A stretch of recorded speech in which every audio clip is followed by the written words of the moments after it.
Ora bem, foi primeiro o nosso agente provocador deste debate, foi o Dr. Gilberto Gonçalves, e porque se trata de uma questão de direitos de autor, eu passaria a palavra então ao Luís Filipe Aguiar, ele que, para, assim, desta forma também, falar-nos aqui do tema que ele traz cá, a Sociedade Portuguesa de Autores, aquilo que é feito um pouco pela sociedade aqui na Madeira.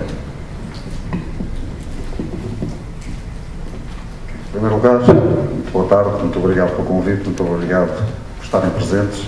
Eu gostava muito de ouvir as vossas dúvidas, mas antes queria só fazer uma pequena apresentação do que é a Sociedade Portuguesa de Autores, para quem não está por dentro do assunto.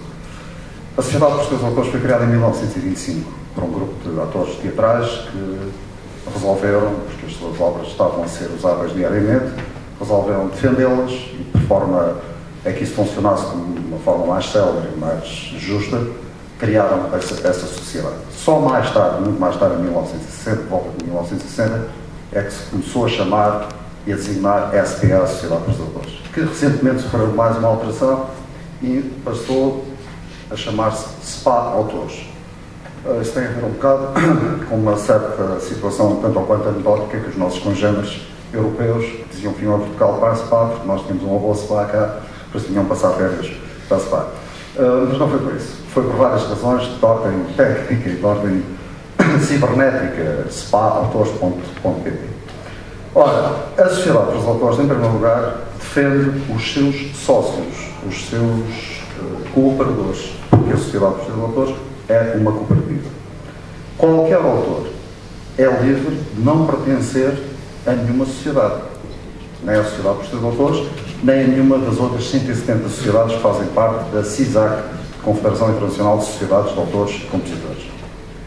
O que é que acontece? Por exemplo, um de vocês escreve uma obra e vai registá-la à IGAC, à Inspeção Geral de Atividades Culturais. A obra está protegida, mas não gera direitos de autor, porque a IGAC, pura e simplesmente, registra, a obra está protegida e não sai dali.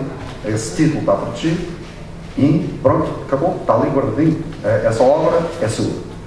Se pertence à Sociedade dos Autores em qualquer uma das suas vertentes, da música, das artes, das letras, do cinema, da fotografia, por aí abaixo, há muitas áreas, cada área tem a sua área específica de tratamento dentro da própria Sociedade dos Autores, passa a ser protegido no sentido da sua obra, ao ser executada publicamente ou em qualquer publicação, gerar um direito de autor.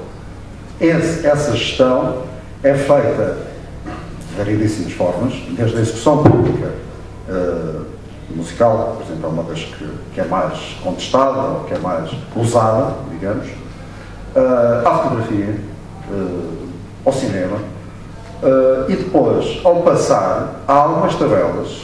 Estas tabelas são feitas pela IGAC, que é a Inspeção Geral. Nós não fazemos isso. Nós acertamos valores e mandamos para aprovação anualmente. Aliás, devo dizer que, devido à conjuntura política do país, neste momento, as tabelas não sofreram rigorosamente alteração nenhuma de valores desde 2009 para 2010.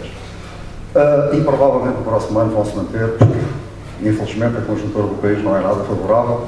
Aliás, não é só do país, é geral, como é do conhecimento de todos. Por isso, ao passar essas obras, ao gerarem os direitos, e posso-vos dar alguns exemplos que eu acho de certeza que está na vossa cabeça, mas quanto é que pagamos? Posso dizer, por exemplo, um restaurante que tem música ao vivo, música ambiente, música ao vivo já toca outra música. Música ambiente e televisão, um restaurante com uma ocupação, isso está previsto nas tabelas, mas é impossível, eu não tenho, o meu disco já está muito cheio, para meter isto na cabeça não é fácil. Mas falemos de uma coisa de 40, uma ocupação de 40, 50, com uma pequena esplanada, valores da ordem entre os 250 e os 300 euros anuais, não são mensais, são anuais. Sei lá, uma atuação de uma banda que vai ganhar o seu cachê, mas que toca músicas que são protegidas. Porque se a banda for tocar num sítio qualquer e só tocar músicas deles e essa banda, ou esses autores dessa banda, essas músicas que vão executar, não estiverem associadas à SPA, não tem nada a pagar. Tem um problema deles, não gera direitos. Agora, se forem tocar e se gerarem direitos, esses direitos são canalizados para a SPA, e se for devidamente preenchido, desculpem dar muita informação ao mesmo tempo, mas é importantíssimo saber isto. Porque podem amanhã estar num evento, numa organização, o Celso sabe perfeitamente disso. É preciso fazer a folha de autores. Porque isto é a maior justiça que se pode fazer na distribuição dos valores que são cobrados. Porque se nós recebemos uma notificação ou emitimos uma licença para a Câmara de Santa Cruz, por exemplo, para fazer um espetáculo, paga um X. E vem aqui, por exemplo, o GNR, usando as palavras do Presidente. Mas nós recebemos GNR atuou em Santa Cruz. E o que é que eles tocaram? Não se sabe.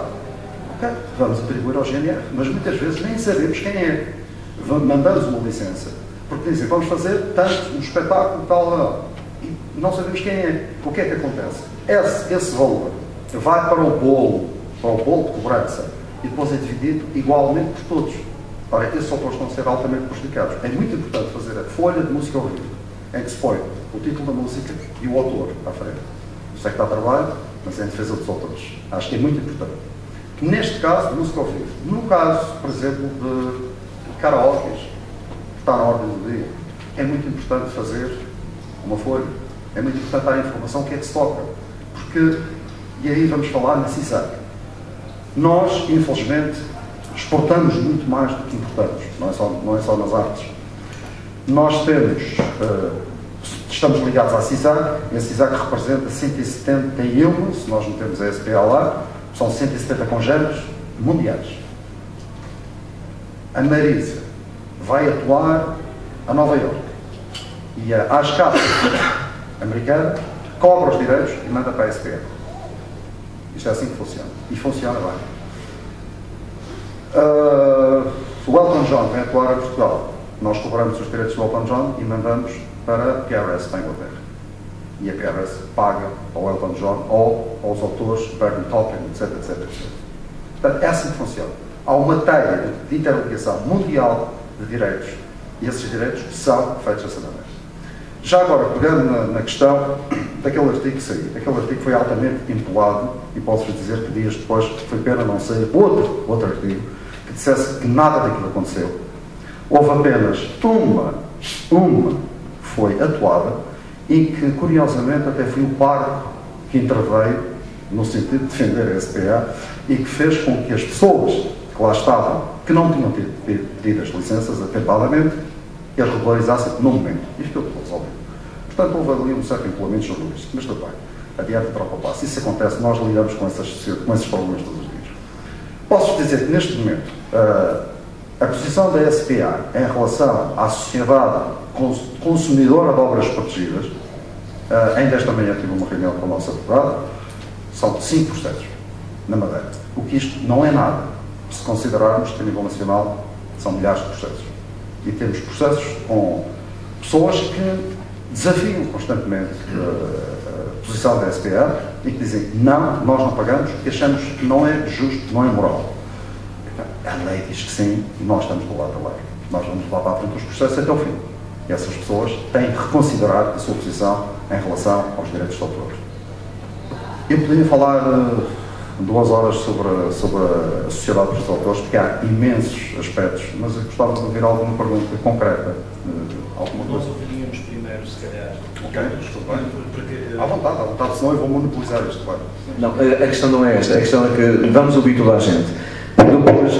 Depois eu não queria que esta fosse a única intervenção do Luís Filipe, depois porque obviamente haverá muitas perguntas e por isso se calhar ele será talvez aquele que mais irá falar